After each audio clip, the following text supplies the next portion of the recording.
Good evening to all of you in the California Ballroom and also in the Pasadena Room. And it's such a joy and inspiration to be with Master's spiritual family from around the world. And this year we have quite a number of Guruji's Spanish-speaking devotees with us. Y me gustaría saludar especialmente a los devotos de Guruji de habla hispana. Esperamos que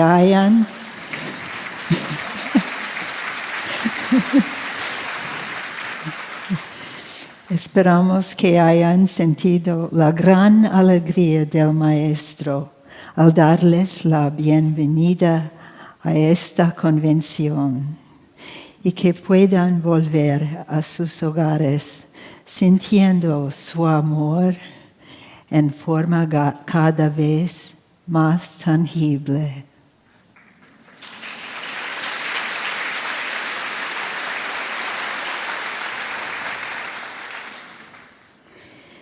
We may speak different languages in daily life, but we all speak the language of the heart and soul.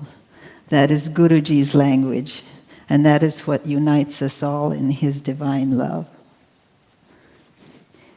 In Guruji's autobiography, he spoke of sending loving thought vibrations to the thousands of Kriya yogis scattered like shining jewels over the earth. And each one of you who is sincerely practicing his teachings is one of those shining jewels. That is the way that Master sees you. And when you come together like this, with so much sincerity and devotion, it certainly draws God and the Guru's blessings. There's so much joy at convocation, and this room and the Pasadena room too feel like a temple. So why is that? It's because God and Master are here, and they are drawn by your heart's receptivity and devotion. This evening's subject is opening our hearts and minds to the Guru. It's a very beautiful subject and very central to our progress on the spiritual path. In a way, it's a subject that is familiar to all of you, because you would not be here if Master and his teachings had not deeply touched your mind and your heart. But even if we have been on the path for a long time, we still need to open the mind and heart to the Guru every day anew in order to really receive fully the spiritual abundance that he wants to give to us. When I first read Master's autobiography, I was especially struck by two things. One was that the questions that I had always pondered over, questions about God, about the meaning of life, and also about good and evil, I hadn't been able to find answers that satisfied me. But when I read Master's book, the answers came one after another, and my mind was completely satisfied. And the other point was that I was deeply touched by the way that Master talked about God. It was so personal, and just such an outpouring of love and joy. And I thought, that's what I want, that kind of relationship with God. And I think that it has been similar for many of you when you found Master's teachings. And as we study the lessons and practice what he taught, we can see that there are always those two aspects to his teachings.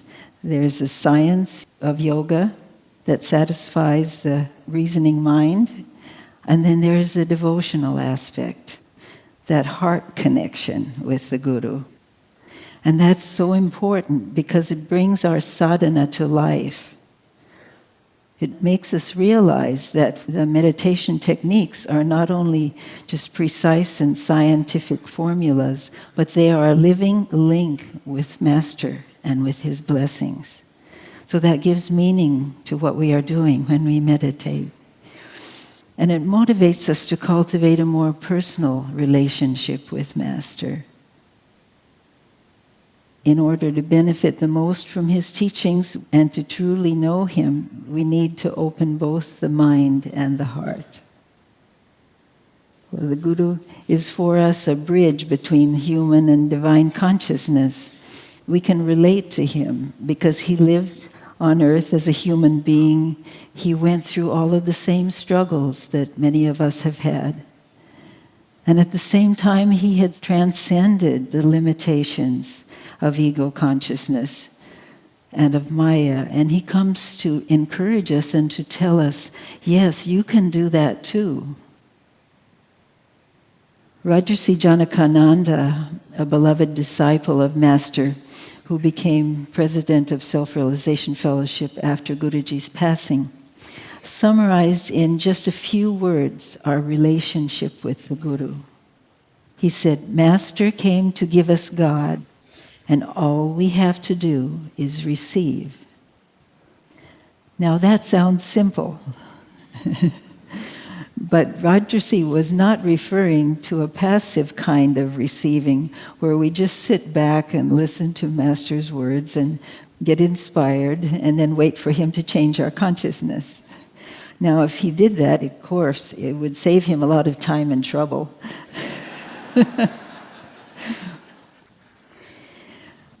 But as those of you in the education field know very well, learning by doing is the most effective way.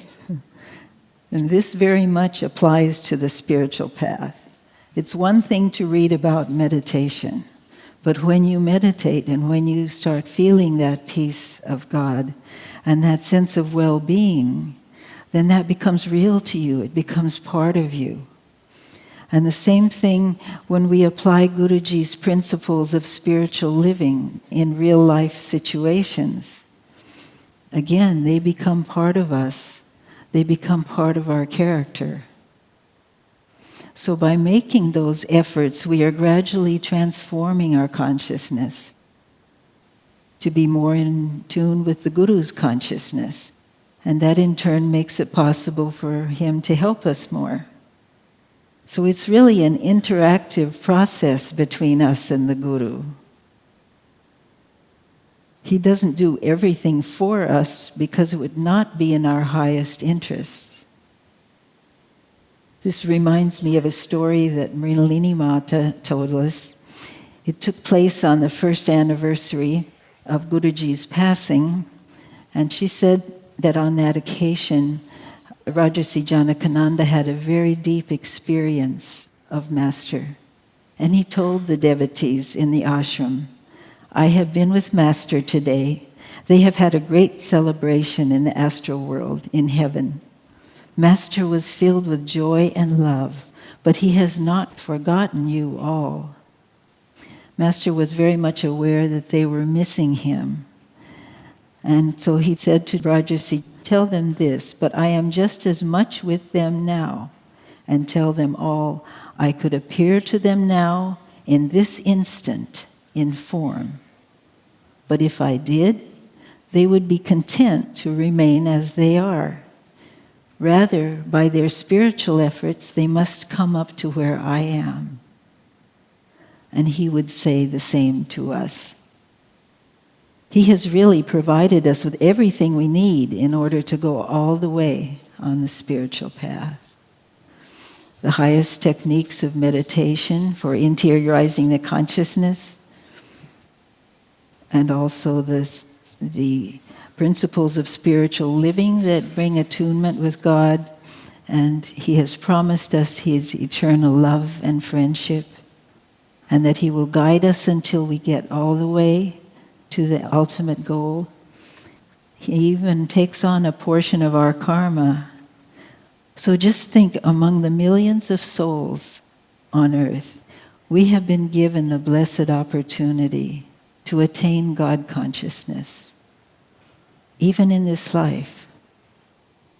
And from the Guru's side, all the doors are open. We just need to give our willing cooperation to open the door of our mind and our heart to receive. Guruji has said that his consciousness was always tuned to those who seek his guidance. But the question is, what about our consciousness? Where are we amidst this fast-paced and often confusing world? If we want to be completely open to the Guru's guidance, we need to make room for him in our hearts, in our minds, in our lives.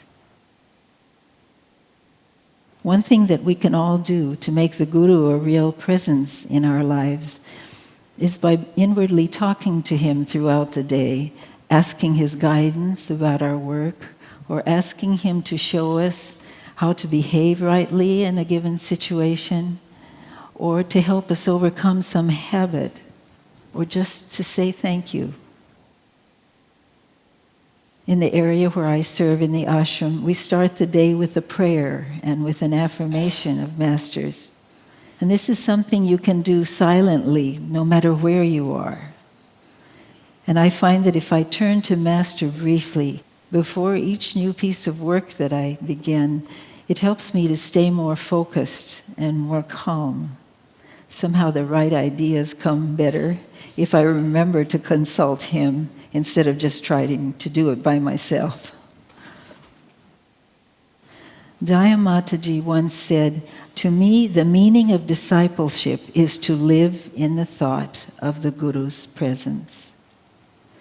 Even during his lifetime, he encouraged the devotees with him to cultivate that inner attunement in their thoughts. Or sometimes he would say, "Keep your mind here," and he would point to the Christ center. So that is another way to make contact with the Guru. I think I don't need to tell you that it can be especially challenging to keep the mind anchored in the thought of God and Guru in today's world. You've probably experienced it at all.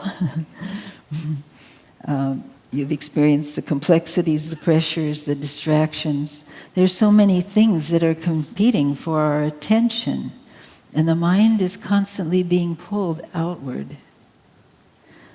I know many of you have demanding jobs and family responsibilities, sometimes financial challenges, and it can be difficult to give sufficient time and care to everything that you need to do, which in itself can create pressures. And on top of this, there is so much information continually coming to us from different sources. We have the means by our phones and other electronic devices to find out instantly what everyone else is doing and everything that's going wrong everywhere in the world. This really keeps our minds in perpetual motion, and it can be really overwhelming at times. Recently, someone told me that there have been studies done about how often people check their phones to see if they have any messages. And the survey discovered that many people look at their phones every 5 minutes, and that if they don't, they are anxious that they might miss something. Of course, I don't think any of you are doing that. Well, maybe not. But if you find that you have gotten into the habit of reaching for your phone a little too often, just think of how it would be if with that same constant urgency you would focus on Master or on some inspiring thought from his teachings, or just to say, "I love you, Master." That's something that takes less than a minute. And as Master said, every minute is a link between you and God. Every minute is a link between you and God and Guru, if you choose to make it that way. And if you do that, then you will find out what you have really been missing, the peace that it brings to the soul. Now, I don't mean to criticize technology or minimize the practical usefulness of some of these devices, but we just don't want them to rule our lives. But no matter how complex your external environment is, if you want to keep that connection with the Guru open, there are ways to do it. there are always ways to do something that you really want to do and that is really important to you. You can use the little gaps of time that you have to bring your mind back to the Guru. You can have a little picture of him with you to remind you of his presence. And just notice the general trend of your thinking. Ask yourself, what is my first thought in the morning? Do I wake up worrying with thoughts like, oh my goodness, I didn't finish what I was supposed to do yesterday, and now today I have all these meetings and I have another deadline that I have to meet. How am I going to get it done? Or do you think of Master and ask him to help you? Mira Mata, who was the mother of Mrinalini Mata and also became a renunciant in Master's ashrams, she used to begin the day with a cheerful, all right, Master, what are we going to do today? So she was putting him first. She was thinking of him first before opening herself to the problems. And that's a good idea. It will give you courage and confidence to get whatever the day brings, and you will have more energy and creativity for problem solving if you have connected with that eternal source of help. I'd like to tell you a little story about a devotee who overcame a problematic situation at her job by keeping Master close in her thoughts.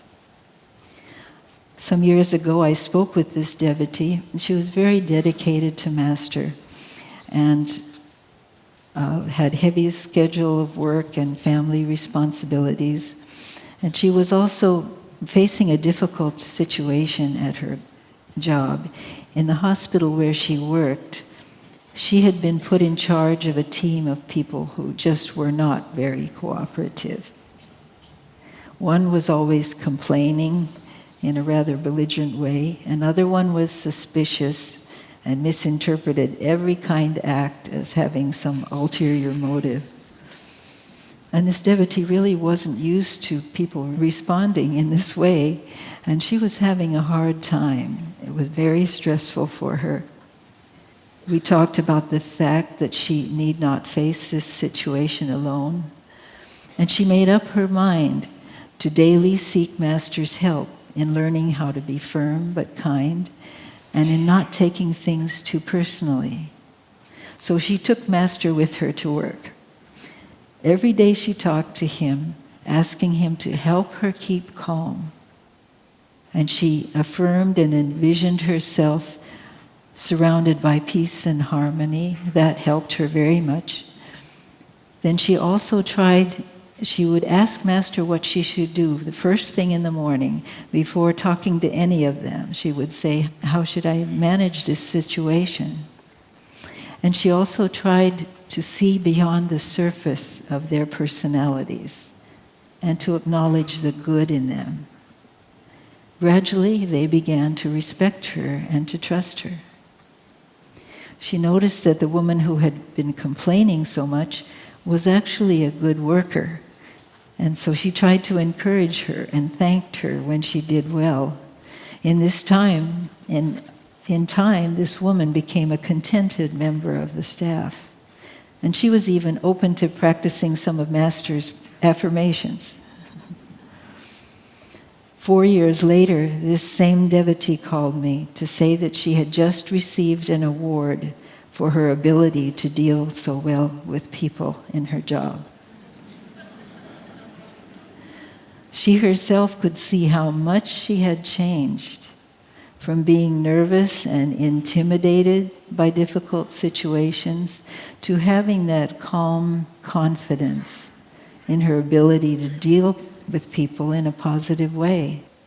She said all the credit belongs to Guruji.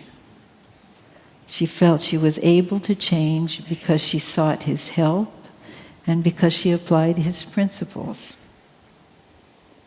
So in these kinds of situations, we have a choice of how we respond. The ego's impulse is usually emotional.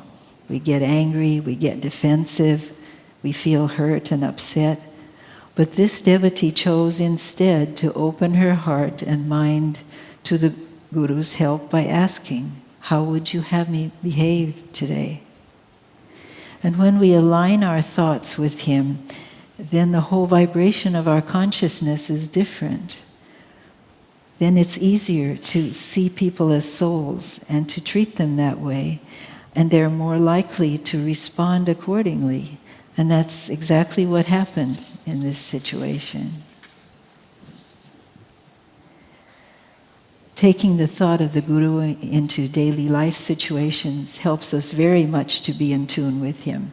But Master also emphasized the vital importance of meditation in order to cultivate a deeper soul connection with the Guru.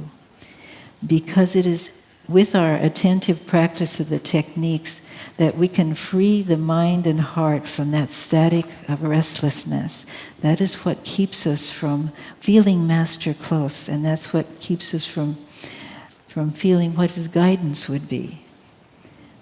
So meditation takes away that static of restlessness, and you can feel that you are in touch with him directly, and you can feel that peace.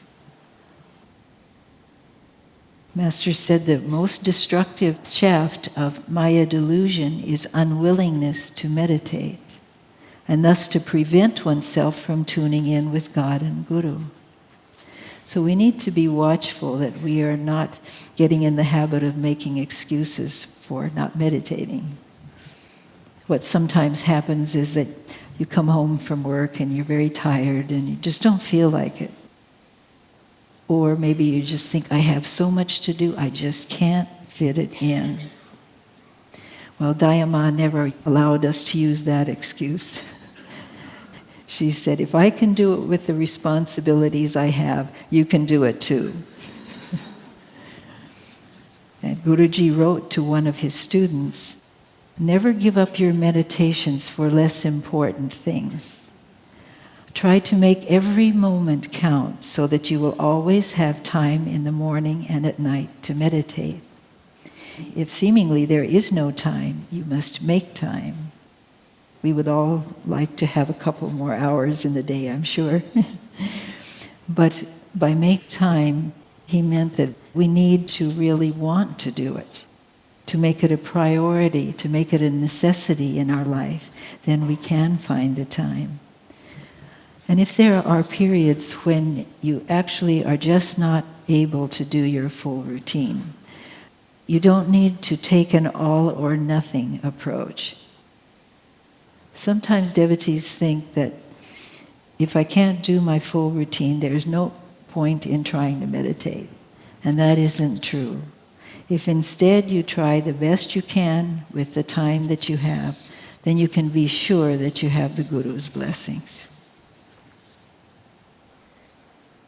And whatever the length of the meditation, it makes all the difference in the world if we fill that meditation with the thought of the reality of Master's presence. How would you feel if you were being invited to meditate with Master every morning and evening? Just imagine how you would look forward to it and how focused you would be, and your whole mind and heart and being would want to absorb that divine joy, that divine love. Think of that the next time you meditate. He is there. All you have to do is to invite him into your mind and heart through your practice of the techniques, through faith and devotion. Master also mentioned that if we think strongly of the Guru before meditation, that meditation will be reinforced by God's power flowing through the Guru. Now, when we meditate, there are two things we especially need to avoid in order to keep our minds and hearts completely free to receive the Guru's blessings. And one of these is that we not carry our work or our problems into our meditations. Miramata put it this way: leave your worries, your emotions, and everything else outside the chapel. Smile from your heart with the freedom that comes from surrender, and you will know the truth of Master's promise. When you are meditating and when you are serving, I will be right at your side. So surrender is the key word. In fact, it is the magic key that opens the mind and the heart fully to the Guru. But it's amazing how tenaciously we can hold on to our problems. Sometimes it just doesn't let you go. But if we are willing to let them go, even for the duration of your meditation, and hold on to the Guru instead, then you will feel that your burdens have been lightened. Another way that Maya tries to prevent us from opening our mind and heart fully to the Guru in meditation is if we go into the meditation with the expectation or desire for specific results or experiences. This, as you know, can cause restlessness and tension, which keeps the life energy from going within. Also, in a way, we are putting a limitation on what we will accept from God and Guru. That's why Sri Yukteswar said, to know God, don't expect anything. Just launch yourself with faith into His blissful presence within. He meant keep completely open to what God and Guru give or to what they do not give. If you do not receive some tangible result that you're expecting, they may be giving you the opportunity to practice unconditional love. And that's a gift too. Sister Gyanamata, who was such a saintly soul, didn't have many experiences in meditation. She did not always hear the Om or always see the spiritual eye perfectly. But she continued striving to deepen her meditations.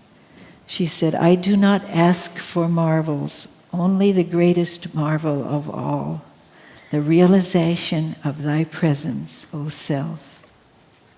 She wrote in her diary, as I crawl along with my practice of meditation, still I believe, am sure that changes are passing over my entire being, physical, mental, and spiritual.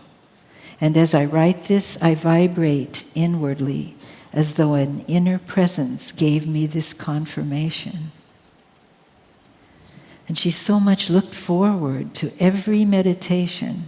She never gave in to discouragement or thought, oh, I'm not getting anywhere.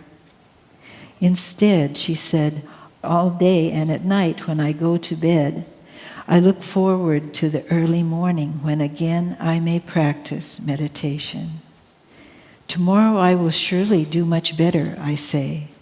Tomorrow, another day and another opportunity. Then still another day and opportunity. It is wonderful to think that days and opportunities will keep coming and coming and coming until one day I will not need to seek for opportunities anymore. So it's that kind of openness and complete faith in the Guru that allows him to just pour his blessings out to that devotee.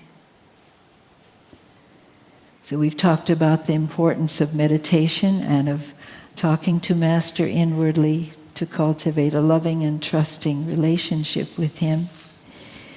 At the same time, we might think, well, I wish he would talk to me too.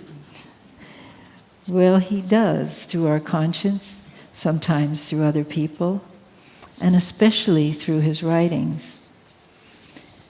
Master has told us the Guru is the speaking voice of silent God. And he said, when I am gone, the teachings will be the Guru. Through the SRF teachings, you will be in tune with me and with the great Gurus who sent me. We are blessed to have volumes of guidance in Master's writings. And before long, we will have even more of his God-inspired wisdom when the new lessons come out. thanks to our beloved Mrinalini Ma's victorious completion of that task. These lessons will surely inspire us to even greater zeal to put into practice all of those gems of wisdom. Mrinalini Mata said something very beautiful about Master's writings.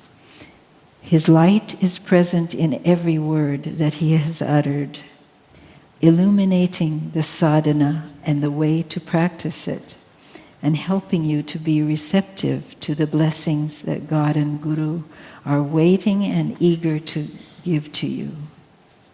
They are waiting and eager to give to you.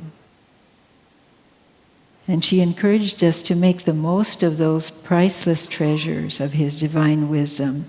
She said, if you have a problem or a question, something you're anxious about, pray and then search his writings and teachings. You will find there the answer you need, and you will know that he is with you. And she told us that if we really thoroughly assimilate Master's teachings in his books and in the lessons, we will find that they are not only a source of constant inspiration, but they can be a source of personal guidance from Master. She said, when we are really in need of guidance or protection from some force of Maya that is trying to delude or tempt us, Master's words in his teachings will come to our aid if we have made them part of us. She told us a wonderful little story that illustrates how this principle works. Some years ago, Mrinalini Mata was spending a weekend retreat in the mountains. She had been facing some challenges and was feeling quite sad. It was winter time, and late one night when it was snowing, she just went outside and walked back and forth in front of the retreat, thinking about how sad she was. But then Master's words came to her mind. You must always be happy. The thought was very strong, almost like a voice had said it. But she countered it by saying, I don't see any reason to be happy.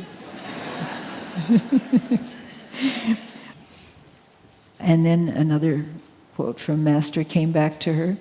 Nothing can make you unhappy if you choose to be happy. And nothing can make you happy if you choose to be unhappy. Again, Master's words. Then she thought, but everything is conspiring to make me unhappy. It's true, if I don't choose to be unhappy, none of these circumstances that I have been going through, none of these tests I've been facing can make me unhappy, but I don't see any reason to be happy. So she had no sooner had that thought than another thought from Master came to her mind. The greatest sin against spirit is not to be happy.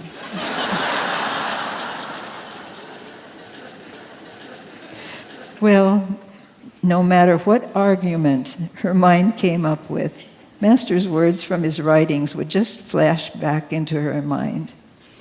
And eventually, she just burst out laughing.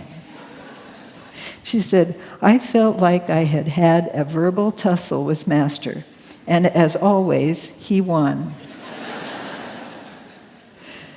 And she said, I stood there in the darkness, laughing out loud. That mood, that sadness completely disappeared. I felt that my heart was just going to burst with joy, because Master, in his own words, had guided me. She said this has happened to her many times because she had made that effort to assimilate all that he had written, and that we can experience that too.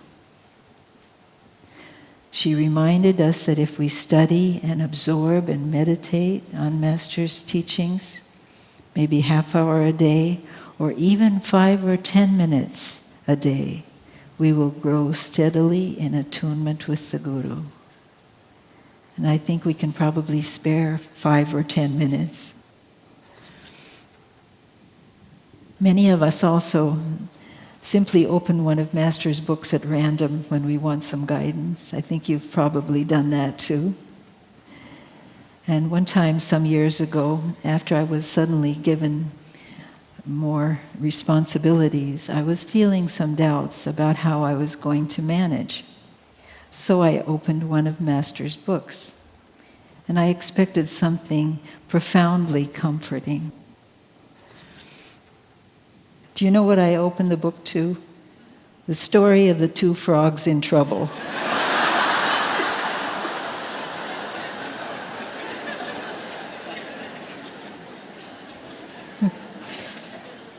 Master has a wonderful sense of humor.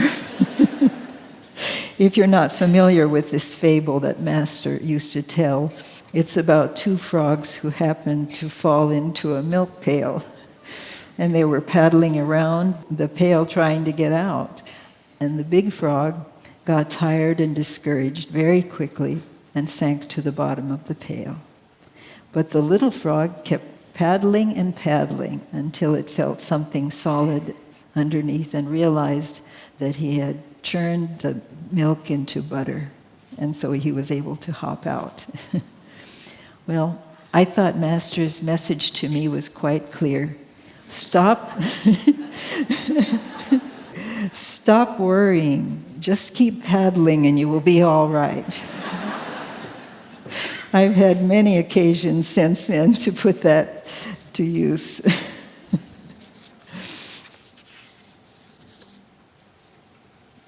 Master has assured us again and again that his help is with us just as much now as it was with the devotees who knew him when he was in form. He said, even when I am gone, my help will always be given to true devotees all over the world. If they keep in tune, I shall be just as deeply concerned for your spiritual welfare when I am no longer in this body as I am now. I shall always be watching over each one of you. And whenever a true devotee thinks of me in the silent depths of his soul, he will know that I am near. When we feel that nearness, then we can receive what the Guru has to give. Dayama has told us there is no barrier between you and the Guru except what you put up in your own mind. That's food for thought, isn't it? There is no barrier between you and the Guru except what you put up in your own mind. So let's take a look at some of those mental barriers that we put up and how we can remove them. It is very easy to open our hearts and minds to the Guru when everything is going well, when we feel his love and his help, when he has answered our prayers. But what happens when the Guru's will and guidance do not coincide with our will? Sometimes that's when the problems come in. It's then that the ego's wishes and the likes and dislikes put up a barrier that shuts out the Guru's omniscient wisdom. And that's when we especially need to remember that the Guru is the speaking voice of silent God. We have a choice to resist or to surrender to the Guru's wisdom. Our soul says, yes, surrender. But our human nature sometimes says, no. There's a perfect example of this in Master's autobiography. When he first met Sri Yukteswar, they had that beautiful exchange when Sri Yukteswar said, I give you my unconditional love. Will you give me the same unconditional love? And Master said, I will love you eternally, Gurudev. Then on the same evening, Sri Yukteswar asked Master to do the one thing that he absolutely did not want to do, to go back to his family and to go back to school. He said, Sir, I'm not returning home, but I will follow you anywhere.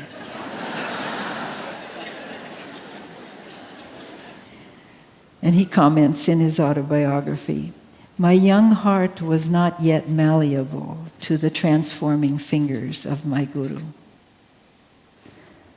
I think something of the same nature has probably happened to most of us. We have our own ideas and preferences about what we need and what we think will be most helpful for us. And generally, those ideas are based on what we are used to doing or what our ego would prefer. The problem is that the ego is too short-sighted to see what is for our highest good. And the Guru's omniscient consciousness does see. So the question is, whom will we follow? Miramata advised regarding these situations, let us ask ourselves, how much do I accept the guidance of God and Guru? Am I standing here with the door of my heart open just a crack, living my own life, remaining in my own little world and thoughts? Or do I throw wide the door of my heart and say, come in? There's no room for them in our hearts if they are filled with desires and attachments. We should let their divine presence and wisdom and light fill the inner chamber of our lives. But Master also said, those who obey my wishes are in reality not obeying me, but the Father in me. That wish to do what we are used to doing also arises at times with our spiritual practices. Devotees will say, for example, I get a lot out of the Hong Sa technique, but the Om technique is harder for me, so I don't practice it so often. Or, I exercise a lot, so I don't always do the energization exercises. I don't think I need it. But with the techniques especially, it's important that we follow the Guru's instructions, because they are so scientific, and they are also so interrelated. We will gain more if we trust the Guru rather than if we do what seems easiest for us. To be open to what the Guru wants us to learn is also good to remember when we meet challenging situations. The Guru's goal is our soul's liberation, and he wants the highest for us. So he keeps trying to push us forward. And he does not necessarily cater to what our comfort zone is. I think you've experienced that probably. I had that experience when, not long after I had become a brahmacharini, I was asked to accompany a senior sister to a weekend Sunday service at one of our centers. And this was the first time I had been on such a trip.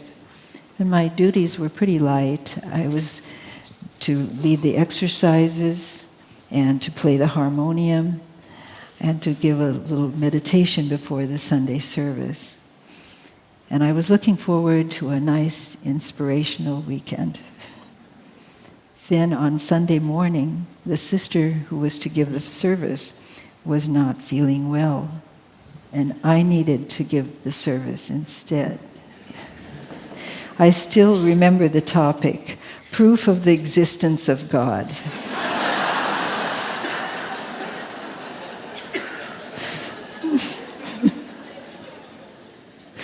Well, I was very much counting on his existence, his presence, and his help. But I confess that I did question why he was putting me in this position, because I had never given a service before, and I just had 1 hour to prepare. Luckily, the audience was very kind and understanding about my predicament, so I survived, and I think they did too. The next day when I was back at Mother Center, I had to take some papers to Dayamata, and she asked me how the weekend was. So I told her about my adventure, and she laughed and said, well, Master just wanted to bring you out of your shell. Personally, I thought it was a bit drastic. As long as we are in mortal consciousness, we are all living in some sort of shell. whether it is shyness or some other limitation that we think we have. And sometimes Master does not wait for us to crawl out of our shell at our own pace or when we think we are ready. He speeds things up a bit. I think you've experienced that. He makes us stretch our capacities.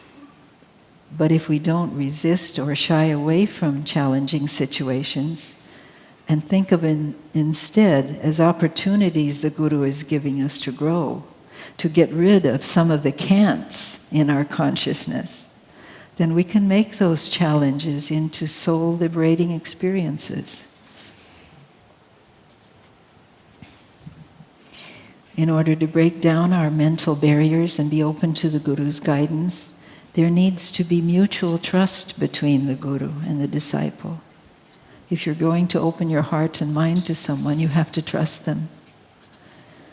Master said the disciple bears his soul to the Master, and the Master bears his heart to the disciple.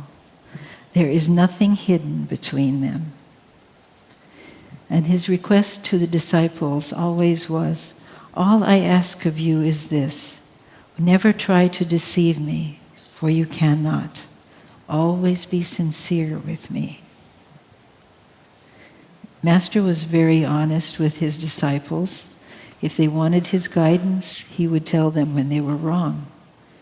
He still does, through our conscience, through other people, through circumstances. And he expects that we be honest with him. We need to let him see us just as we are, without fear, without trying to hide our flaws. Because then he can help us more to see what we need to change and to change. Those who were around Master, such as Dayamata and Mrinalini Mata, had utter trust in his unconditional love. And Dayamata describes this so beautifully. She said, of all the human beings that I have known in this world, there is one and only one to whom I knew I could always go and bare my soul without the slightest reservation. That was and is my Guru. He radiated so much love to us, which filled the heart with a deep, reassuring sense of security. We knew he understood every weakness we had, every trial we passed through, all the unspoken desires or frustrations of our hearts, even the ignoble ones. And yet he remained always the same toward us. His love and friendship were and are unconditional. And it is the same way for us. His love and friendship is unconditional. Another way to break down the mental barriers between us and the Guru is to replace negative thinking with positive thinking. Light and darkness can't exist in the same place at the same time. That's true in the outer world, and it is also true in our minds.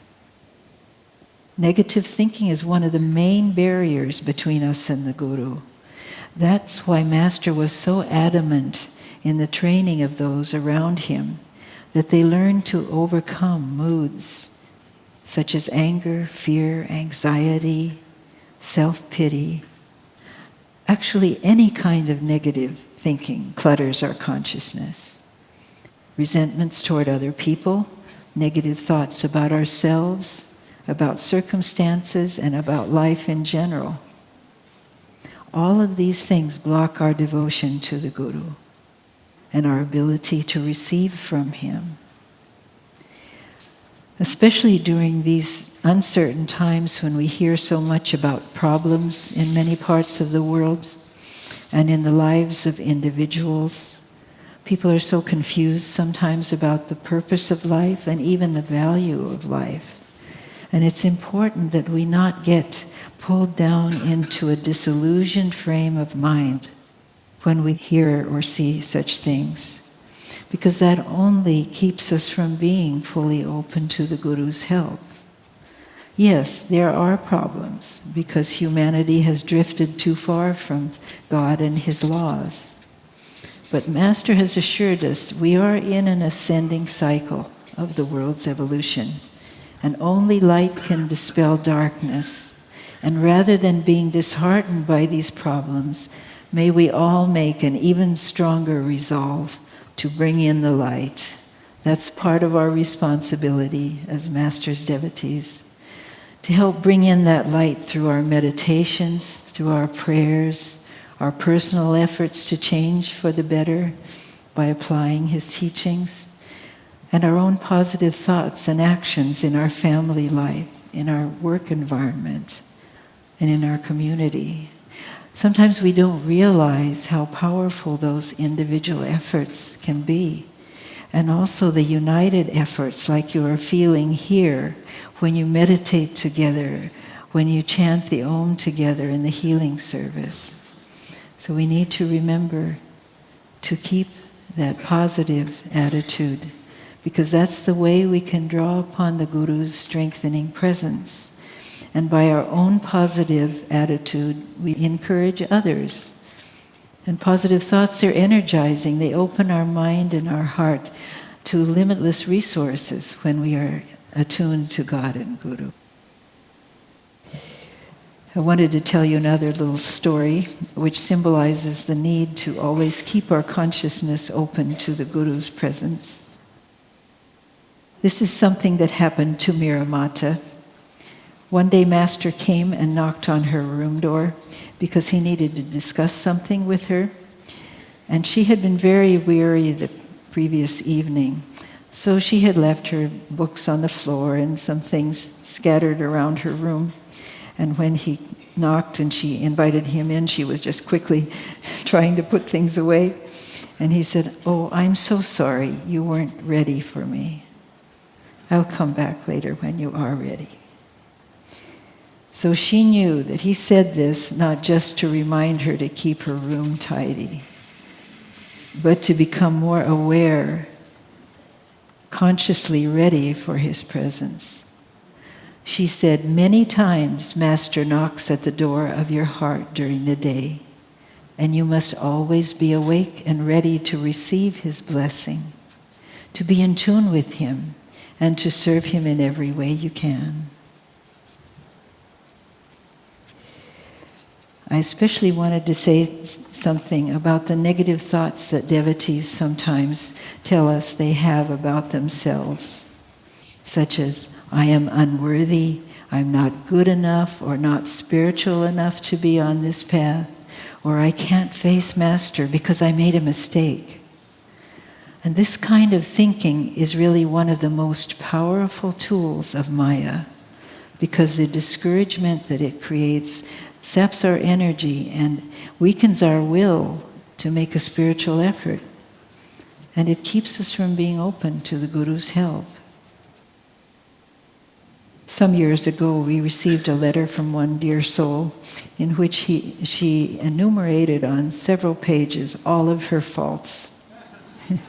She was absolutely trying to convince us that she was a really bad person, that she wasn't doing the things that Master said in his teachings, and that she wasn't reliable and she was difficult to deal with, and on and on.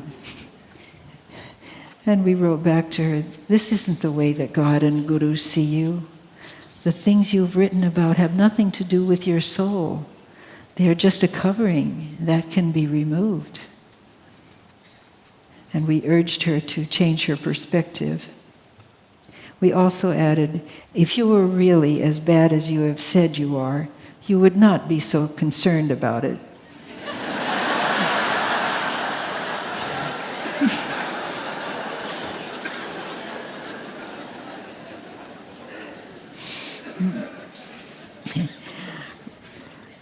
We are all on the spiritual path and want to progress and to do what is right and to please God and Guru.